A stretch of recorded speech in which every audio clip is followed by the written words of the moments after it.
I believe Representative Onstead. Thank you, Mr. Speaker. House Bill 1332, and if you look at those amendments, and the previous one basically went from 1 page to 8 pages. It's a major policy change. It did not have a hearing, and we think that the public should have a chance to weigh in on this. It's being referred to appropriations basically because it might have a fiscal note or it might not have a fiscal note, but that's where it's going to go. Some of the agencies that are affected, Secretary of State, didn't have a chance to weigh in on this. County auditors had no input, Department of Transportation, and the public. It's unclear whether the students, college students, will use their student IDs. You have people that, elderly, that might be in a nursing home. How's that going to work for them? There's some glaring imperfections to this amendment. I think it needs to be either sent back to committee and worked out at that point. But Mr. Speaker and members of the Assembly, I think we're bypassing the policy. It's a major change, and I think it should be duly noted that we're not letting a few agencies that are directly going to be affected how this is going to happen. So, Mr. Speaker, I hope we would defeat the amendment. Is there discussion? Representative Baining. Thank you, Mr. Speaker, members of the Assembly. It's not a simple amendment, that I know. Basically, why I did the amendment on this was to clarify what we need to do in the state of North Dakota. Currently, there was 10,800 and some affidavits signed by people in the state of North Dakota to vote. Out of those 10,800 people, do we know if they are current residents of the state? We do not know that. I think with this amendment, we are working with the Secretary of State's office to come up with some more solutions to this. It is a progress in work. Trust me on that one. We're going to be working with higher ed to figure out, to get more information onto their IDs if possible. We had a gentleman from a college, from a local college here, come and ask him the question, would you mind us putting your address on your student ID? And he says, no, he did not. I think we can work with the higher ed to get something on the IDs or some form that will work.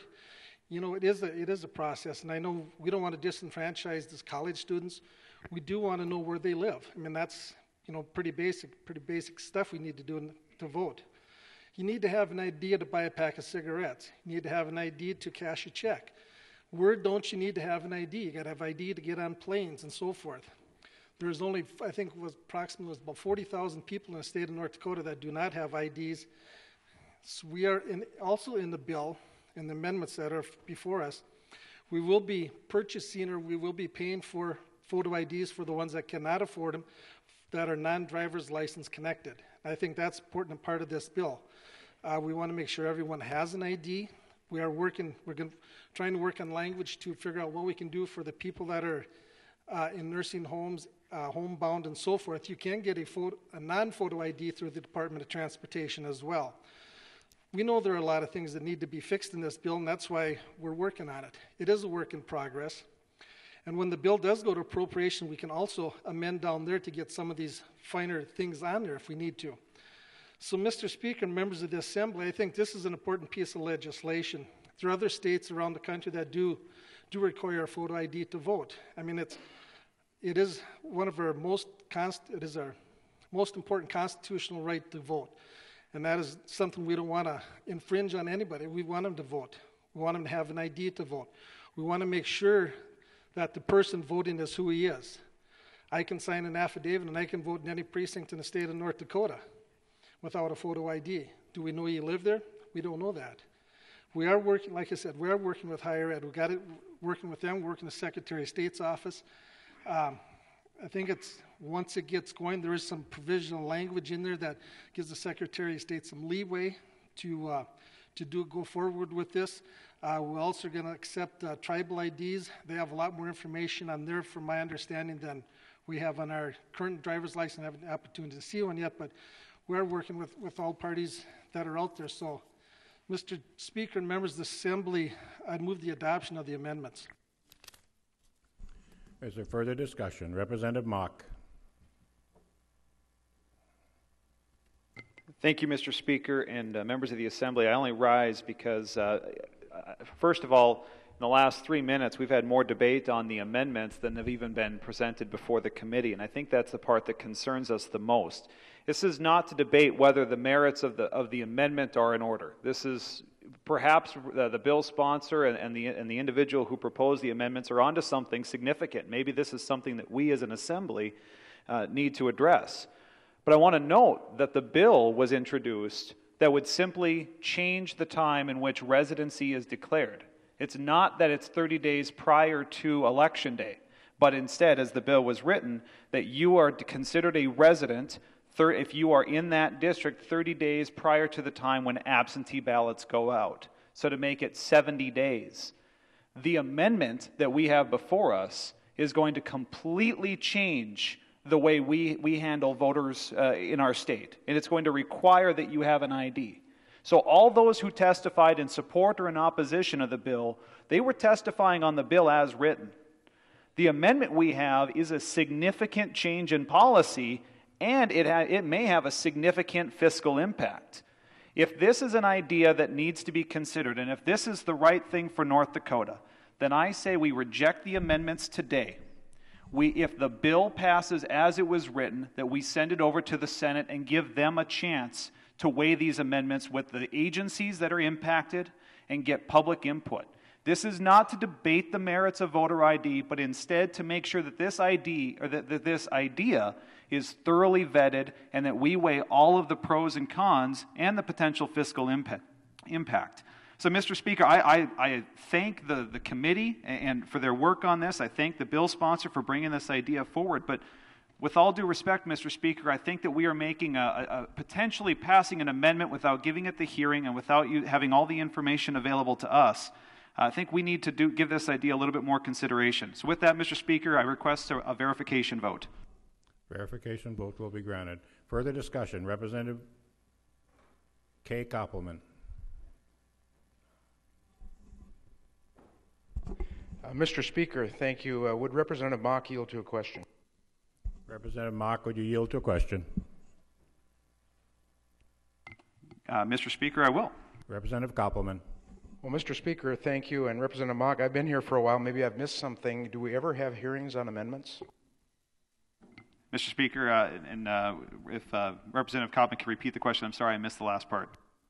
Well, Mr. Speaker, Representative Mock, my question is, do we ever have hearings on amendments? I thought we had hearings on bills.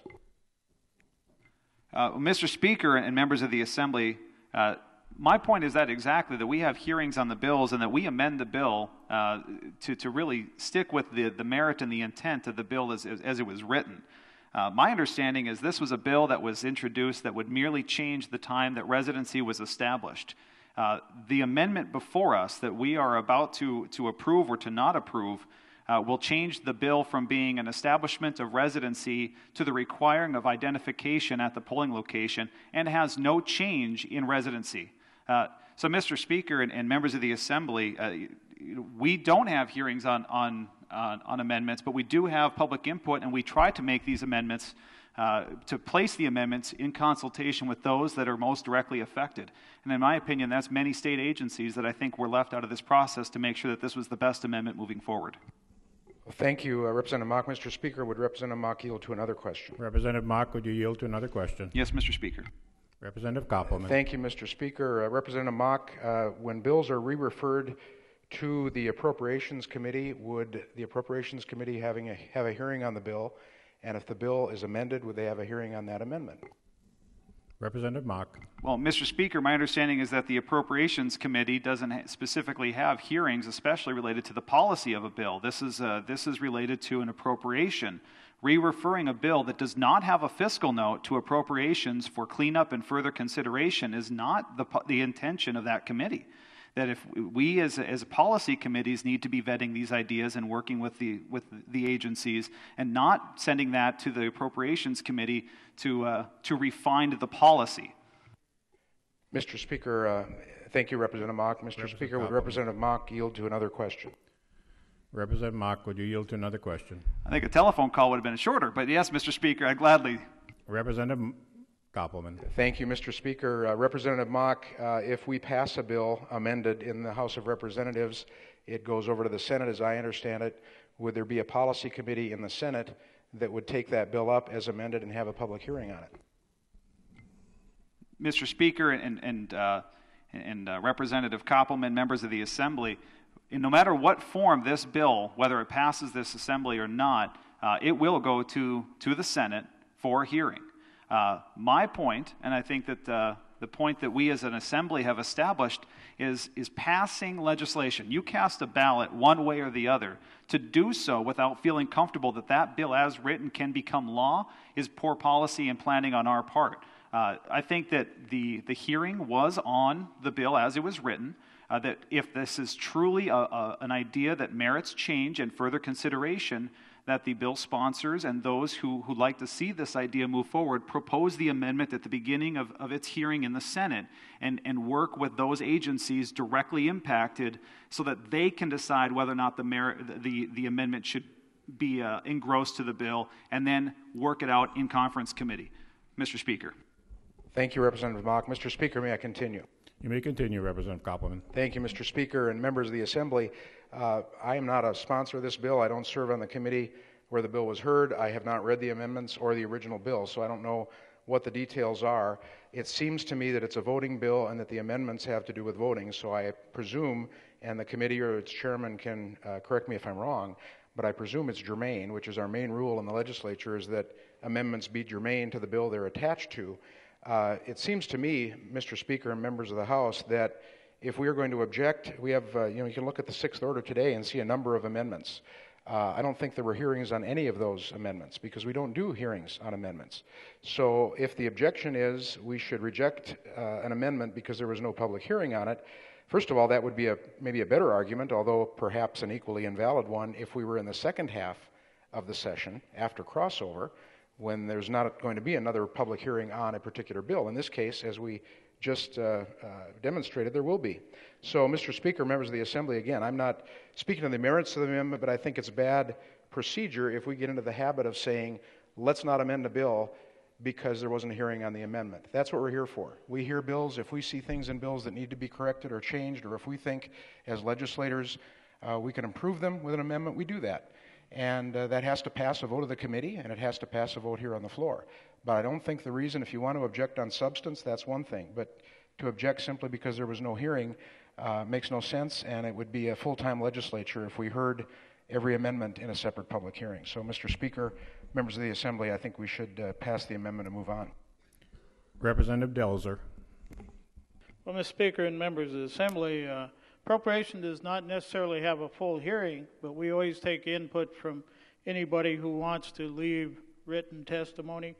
Certainly, this one is coming to us because when they put the amendment on, it's apt to affect the DOT. The way our system, computer system works, there's not a request for a fiscal note until it's entered into the computer down here at the front desk from policy committees. An appropriation, if we adopt an amendment, then they do a new fiscal note if one is so desired. But, policy drives money. Money drives policy. Sometimes you can't separate the two. And there's times, there's many bills that'll come to the floor that somebody's going to get up and say, what is appropriations doing messing with policy? But the policy, unfortunately, drives the money sometimes, and the money sometimes drives the policy.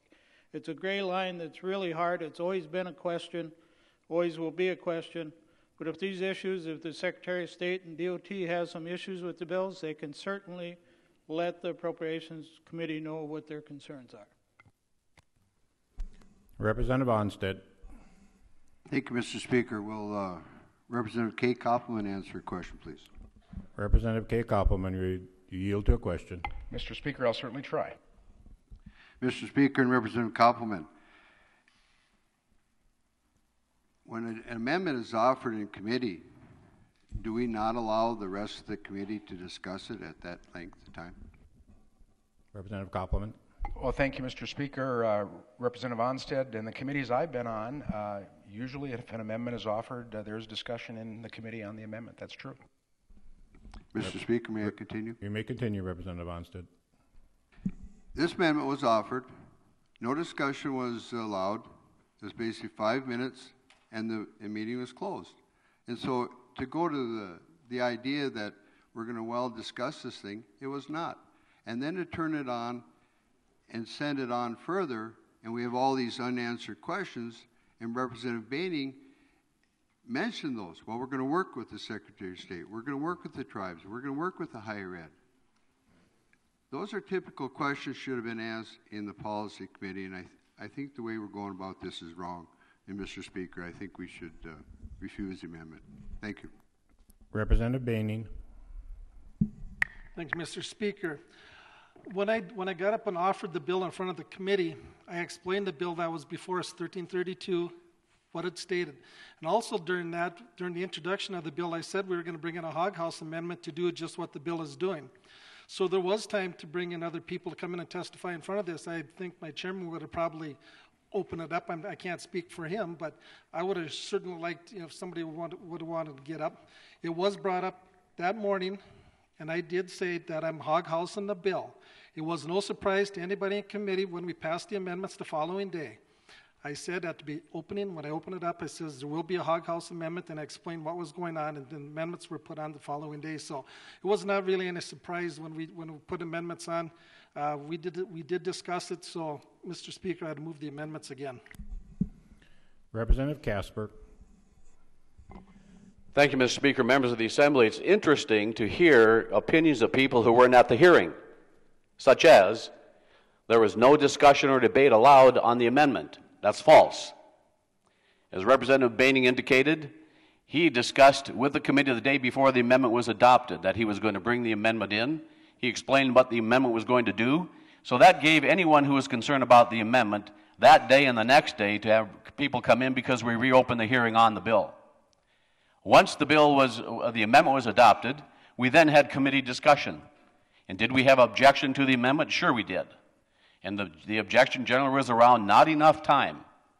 And I explained to the committee, I wish we did have a little more time. However, we have the deadline for the fiscal notes, which was last Saturday for our hearing, or last Friday, excuse me, for the hearing. So we have to act on the amendment, act on the bill now. It goes to appropriations. If appropriations takes the bill up, brings it back to the floor, we'll have a vote on the bill on the floor. And the important thing, we do have a second chamber. As Representative Mock indicated, let's pass the current bill and send it over to the other chamber for them to amend the bill. What sense does that make? Let's pass the bill the way we want it out of this chamber, which is the amended bill before us, then pass it over to the other chamber so they can have the debate on the bill we would like to have. So, Mr. Speaker, members of the Assembly, it is disconcerting to hear statements made on the floor of this House which are untrue from people who were not at the hearing, which is then called hearsay. I object to that, and I wish that the people who speak on this floor would get their facts straight before they make statements on the floor. I urge we adopt the amendment. Representative Strinden. Thank you, Mr. Speaker. Mr. Speaker, members of the Assembly, I was there, so I'm going to try to fill in a little bit of the details for you. We knew that we were getting a hog house amendment. However, we did not see the hog house amendment. It didn't have a fiscal note. It still doesn't have a fiscal note. I was not aware that if we found out we had a hog house amendment and wanted to call a hearing, we could do that. Otherwise, I would have done that had I known what the hog house amendment was about. So the amendment was passed out. It was maybe 6 p.m. We were told that we had to have everything out of our committee that night. There wasn't time to get the Secretary of State to come down and answer questions about it. And by the way, I know how this works. I know that when you have an amendment, it doesn't get a full hearing. But this is a very different type of amendment. This is the most important policy change in voting that maybe this body has looked at since we decided, not we, you, some of you, decided to be able to let people absentee vote without a reason. So the bill would require everyone to have North Dakota IDs to vote.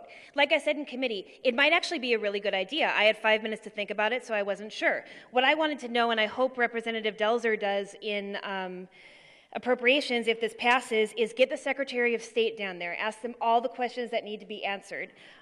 Get our county auditors in, ask them all the questions that need to be answered. Because I don't want to pass a bill out of here if it's imperfect, especially if it could possibly disenfranchise the elderly, the homeless, students. Representative Casper said that we'll pass it the way we want it. The way we want the bill is no kinks. I've been extremely proud to be in Government and Veterans Affairs because when we do have a bill that has problems, Representative Casper creates subcommittees. Representative Baining and Representative Ben Koppelman have headed those subcommittees, and they've come up with really good ideas. But for having 5 minutes to discuss quickly and then have to vote on it without asking any questions of any of the experts, this is not the way we want it. We want to work out the kinks before we send it over. Now, I don't have any illusions that this House is going to pass the amendment. But like I said, in appropriations, please get all of the information that you possibly can. Get a fiscal note, for instance. And when it gets sent over into the Senate, I hope that they do the proper hearings too, because this is so important that I don't think the public should be cut out of any part of it. Thank you. Is there further discussion? Representative Thorson. Thank you, Mr. Speaker, members of the Assembly. In a conversation with a member of the other chamber, it was brought to my attention that last week, in a very important bill there were 2 amendments offered on the floor to a bill, one of which passed, and there was no debate on that amendment. So although they do business differently there where we don't do floor amendments, that amendment passed without any debate also. So I would take that into consideration when we make our vote. I would ask that we adopt this amendment. Representative Casper. Thank you, Mr. Speaker and members of the Assembly. Let's set the record straight on the timeline, because we have some confusion that we just heard. When was the discussion of this amendment first held? Thursday morning during committee discussion. Thursday morning during committee discussion, in the room was the Secretary of State and 2 county auditors, I believe from Cass County and Burleigh County, but there were 2 county auditors in the room. So at that point in time, the discussion was held about the amendment. Representative Baining explained what his intent was, and we moved on to other business, and we got done about 7 o'clock that night. But we certainly had the discussion about the amendment coming earlier in the day. I believe it was in the morning. Friday morning is when we had the vote to adopt the amendment. I've talked with Secretary of State Jaeger. I've talked with the number of the auditors. They have told me that the biggest problem in voting in the state of North Dakota is the voter verification, the voter ID, the affidavit that we're addressing in this bill. I do not wish to speak for them, but I think if anyone in this chamber talked to Secretary of State Jaeger, you would find him supportive of this concept. Does it need a little more work? Yeah, it does. It needs to address the student situation, and the intent of the bill sponsor is to do that over in the Senate. We simply ran out of time. The fact of the matter is we had the proper disclosure, we had the proper notification, we had people who could have come in and testified Friday morning when we made our final decision. Anyone who wished to be recognized would have been recognized, and they were in the room. Nobody asked. So, Mr. Speaker, members of the Assembly, this is a good amendment. I hope we adopt it and move on. Representative Strinden, second time. Thank you, Mr. Chairman. Members of the Assembly, I do want to move on. I did have my timeline a little bit off, but if you say that you're going to have a Hog House amendment on Thursday and it's going to involve voter IDs, but you don't see that amendment and it doesn't have its fiscal note until Friday, and you have to read through it quickly, and I don't know if other people saw the bill before we did. I didn't. I know Representative Mooney didn't. So whatever the timeline was, there was 5 minutes between where we got the bill and where we had to vote on the bill. Thank you. Is there for any further discussion? Seeing none, the House has before it the amendments on House Bill 1332. A verification vote has been requested. Clerk will open the key for a verification vote. If you vote yes, you approve the amendments as the way they came from the committee. If you vote no, you reject the amendments. Has every member voted? Does any member wish to change their vote? The key will be closed, and the amendments passed. House Bill 1332 will be re-referred to the Appropriations Committee.